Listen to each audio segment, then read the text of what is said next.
ચલો જે પત્ર લેખન વાળો પાઠ જોઈએ એના અંદર આપણે જોયું કે સર્વનામ અને એના પ્રકાર વિશે આપણને માહિતી આપેલી છે. તો આપણે જોઈ લઈએ સર્વનામ અને એના પ્રકાર.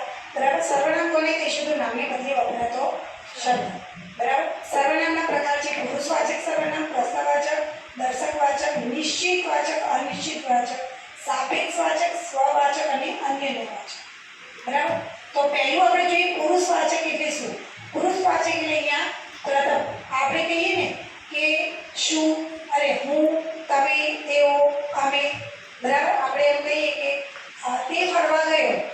બરાબર. કોઈ વ્યક્તિ નામ નહીં લેતા તો વ્યક્તિના નામ બહુ જે ઘણા બધા વ્યક્તિઓને એની જગ્યાએ જે વપરાતા શબ્દો છે એને કહીશું પુરુષવાચક. પ્રશ્નવાચક કોને કહીશું? તો પ્રશ્ન જે શબ્દથી પ્રશ્ન પૂછ્યો હોય એ તો નામમાં જ ખબર પડી જાય. તો જેમ કે કોણ, કયું, ક્યાં, કેમ. તમે કેમ મોડા આવ્યા? હવે એમાં સર્વનામ કયું હોય? કેમ. બે સર્વનામ આવ્યા. હું પ્રશ્ન બોલી એમાં તમે કેમ મોડા આવ્યા તો એમાં સર્વનામ કેટલા આવ્યા? બે.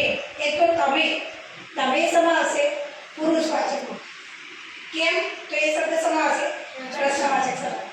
દર્શક. દર્શક એટલે બતાવો કોઈ પણ વસ્તુ. પેલું ઝાડ છે, પેલું. બરાબર. આ પેન છે. બરાબર. તો એ રીતે આ પેલું જ્યારે તમે દર્શક બતાવવા માટે કોઈ શબ્દ વાપરો છો તો એને કહે પેલું, આ, તે. બરાબર. પછી કઈ વખત કહીએ કે જુઓ તો એ દર્શકવાચક શબ્દ. ચલો નિશ્ચિતવાચક. તમને એમ કહે કે મારી પાસે 5 રૂપિયા છે. નક્કી છે. કેટલા એ? 5. તો જ્યારે નક્કી હોય શબ્દ તો એને કહીશું આપણે નિશ્ચિતવાચક સર્વનામ. નક્કી નથી. બરાબર.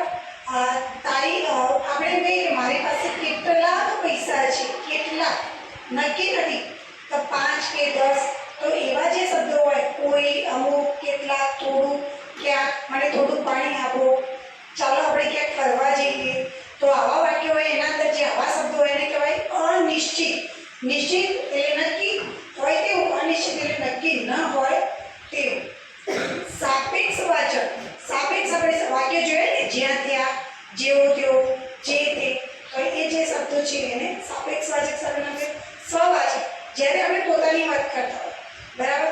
મેં આજે જાતે ખાવાનું બનાવ્યું. તો જાતે આપણે શબ્દ વાપર્યો. પોતે, ખુદ, સ્વયં. બરાબર. તો આ બધા શબ્દો સ્વવાચકમાં. અને અન્યને વાચક. અન્યને એટલે એકબીજાને, પરસ્પર. બરાબર. તેઓ પરસ્પર વાતો કરી રહ્યા હતા. પરસ્પર. બરાબર. એકબીજાને. જ્યારે બે વ્યક્તિ વસ્તુ એકબીજાને જોડી જે શબ્દ હોય એને કહીશું અન્યને વાચક. તમારે લગભગ આ આવતું નથી ભણવામાં.